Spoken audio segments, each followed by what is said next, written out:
Samuel? Fala, Felipe. Tudo certo? Tudo. Quis aí o destino, né, e tudo isso que a gente passou, fizesse dessa semana uma semana muito decisiva, né, para Grêmio e para Internacional. Por objetivos diferentes, por competições diferentes, mas os dois com necessidade de vitória.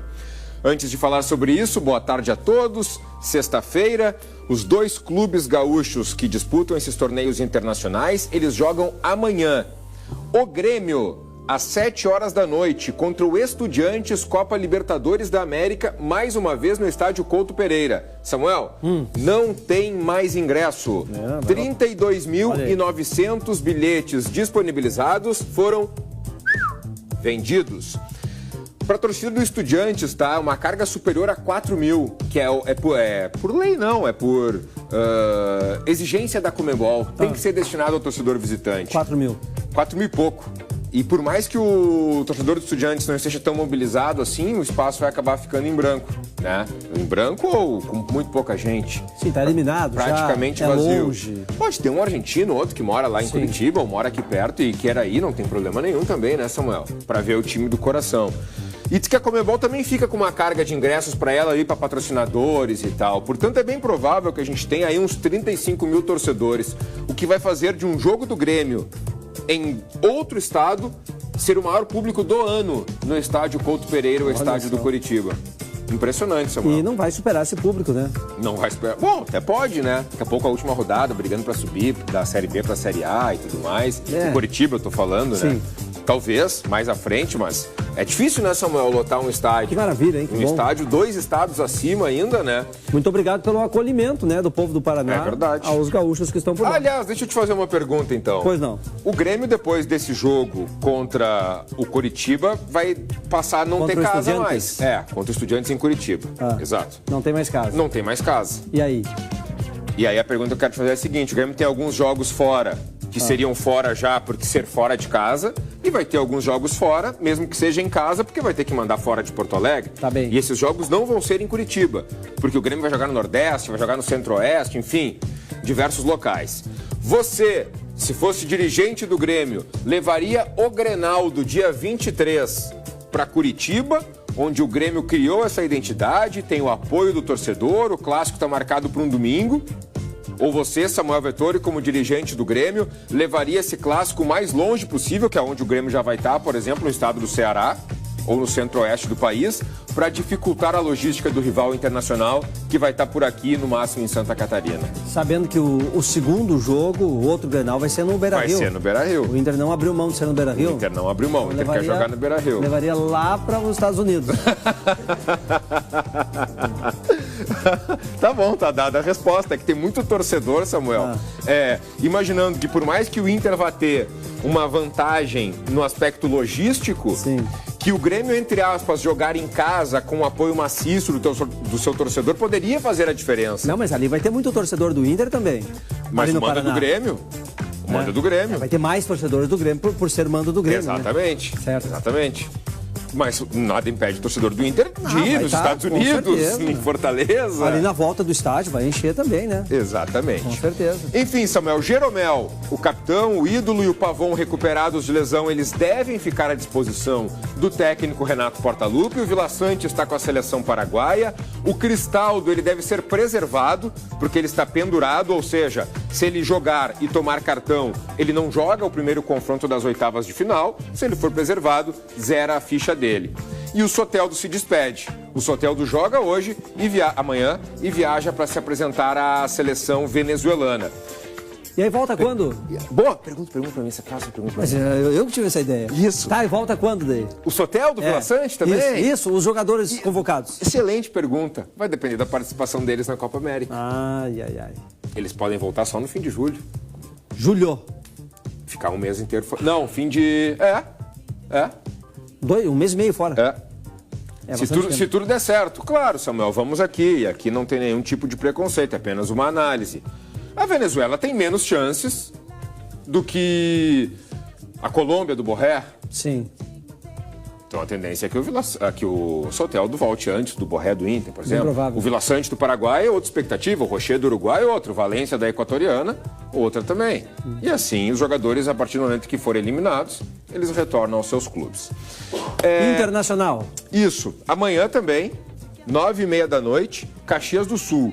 O Inter retorna ao estado, mesmo que seja para jogar na casa do Juventude. Espera contar com o apoio do torcedor, tá? São menos de 20 mil ingressos assim disponibilizados. Existe a possibilidade, inclusive, de ocupar praticamente todo o estádio Alfredo Jaconi, lá na Serra Gaúcha. Uma última atividade aconteceu hoje em Itu, tá? Lá no interior de São Paulo. De lá, Samuel, voo fretado diretamente para a cidade de Caxias do Sul. O Inter concentra lá, dorme lá, joga amanhã e depois e vê o que vai acontecer, né? Sim. Os adversários podem ser na próxima fase o Rosário Central, que é da Argentina, a LDU, que é do Equador, o Independiente Del Valle, que é do Equador, e o Libertad, que é do Paraguai. Para quem não está muito familiarizado, o Inter precisa vencer o jogo. Se o Inter empatar ou se perder, o Inter vai estar eliminado. Se o Inter vencer, não consegue mais assumir a primeira colocação, que já é do Belgrano, da Argentina. O que o Inter pode fazer? Ir disputar esse outro mata-mata, esse play-off que a Conmebol está chamando. E aí enfrentaria um desses times que eu falei, ou na Argentina, ou no Equador, ou no Paraguai, um jogo como local, um jogo como visitante. Quem passar entra nas oitavas de final da Copa Sul-Americana, aí para enfrentar um adversário já conhecido. Hoje, para enfrentar um adversário já conhecido, pode ser o Fortaleza, pode ser o Cruzeiro, pode ser um outro time do Paraguai e pode ser também o Lanús, aquele que o Grêmio ganhou na Copa Libertadores da América de 2017. Ou seja, o caminho do Inter está definido. Basta o Inter fazer a parte dele. Jogo bom para a torcida do Grêmio e para a torcida do Inter amanhã, então, né? Os dois. Dois jogos decisivos, bem decisivos, né? E um às 7, um às 9h30. O cara sentar no sofá, né? Quem gosta de futebol pode assistir os dois. Será que teremos dois bons espetáculos? Tomara, Samuel. Tomara que a gente tenha isso e que a gente consiga comemorar 2 vitórias, né? Porque os objetivos plenos dos dois só vão ser alcançados com 2 vitórias. É hoje 10 anos sem Fernandão? Hoje, 10 anos. Sem Fernando Lúcio da Costa, né? O eterno capitão do Internacional. Sim. Nas maiores conquistas do clube, né? A Copa Libertadores. Tem um vídeo rolando aí, que o Inter publicou hoje, se puder botar na tela, por favor. Aí, capitão das 2 maiores conquistas do Inter, 2006 e 2006, né? Copa Libertadores da América e Mundial de Clubes. Felipe, mas em 2010 o Inter também ganhou a Libertadores. Não, eu sei que o Inter ganhou também a Libertadores em 2010. Mas a primeira foi aquela de 2006, com aquele histórico time que tinha o Fernandão como capitão, como referência. Aquele gol que a gente viu há pouco ali foi o gol 1000 na história do Clássico Grenal. O Fernandão ainda carrega com ele, historicamente, esse feito, essa marca, naquele gol marcado no Beira-Rio. Vitorioso demais. Um jogador muito identificado, Samuel, um jogador muito lúcido, muito claro, sempre tratou a todos muito bem, considerado um dos maiores líderes de vestiário dessa geração do Inter aí. Que bom para o torcedor do Internacional que pôde, né, acompanhar esse cara aí com a camisa do Inter. Morreu num acidente de helicóptero, né? Exatamente, que tristeza. No interior de Goiás. No interior do estado de Goiás, ele estava pilotando o helicóptero caiu e ele acabou falecendo lá em 2014. Fernandão, um dos maiores ídolos da história do Internacional. Faltou falar de Juventude. Joga na terça, tá? Também pelo Campeonato Brasileiro. O Roger Machado, que é o técnico, ele tem indefinições no time, que vai enfrentar o Vitória pelo Campeonato Brasileiro. É no Alfredo Jaconi, é em Caxias, é na próxima terça-feira, Samuel. Não tem jogo nos próximos dias pro Juventude. Só na terça. Ainda não se sabe, tá? Se o Roger vai poder contar com o Zé Marcos, o zagueiro, com o Jean Carlos, que é o meia, e com o Gabriel Talhari, que é o atacante.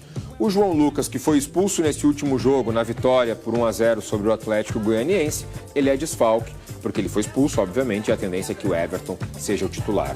O Juventude é o atual 12º colocado no Campeonato Brasileiro, o Vitória é o penúltimo. Jogo em casa, tem que vencer, tem que fazer a parte dele. E agora, como é interessante o calendário do futebol, né? Caxias do Sul vai receber um jogo decisivo no sábado do Inter e nas terça-feira um jogo importante também do Juventude. E daqui a pouco tem Inter e Juventude pela Copa do Brasil. Para quem esqueceu, o confronto que tem para garantir uma vaga na próxima fase, é Juventude contra o Internacional, com o Juventude decidido em casa lá em Caxias do Sul. Só jogo bom. Aliás, sobre Jacone, sobre Caxias do Sul, lembra do lance de craque? Claro. Aquele evento, aquela partida beneficente que é promovida pelo D'Alessandro? Né? Sim, o ídolo do Inter. Este ano, o lance de craque vai ser realizado também no estádio Alfredo Jacone, lá em Caxias. O evento está marcado para o dia 14 de dezembro, às 5 horas da tarde. Historicamente, a partida sempre aconteceu no Beira-Rio, mas com a enchente, a organização decidiu mudar de lugar e o lance de craque, ele mais uma vez vai servir para arrecadar donativos e valores, dessa vez, Samuel, para o Rio Grande do Sul. Mais um baita evento lá em Caxias. Mais um baita evento lá em Caxias. Um maravilha. sábado, um terça e lá em dezembro já tem outro marcado também. Tu trabalha amanhã?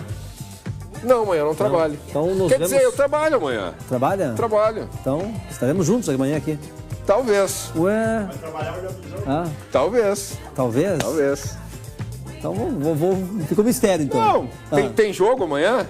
Amanhã tem 2? Tem 2 jogos amanhã. Então, tu vai trabalhar de tarde, de noite? Quem então. sabe? Então, Quem tá sabe? Bem. Falaremos aqui nós dois juntos segunda-feira. Combinado. Bom fim de semana a todos.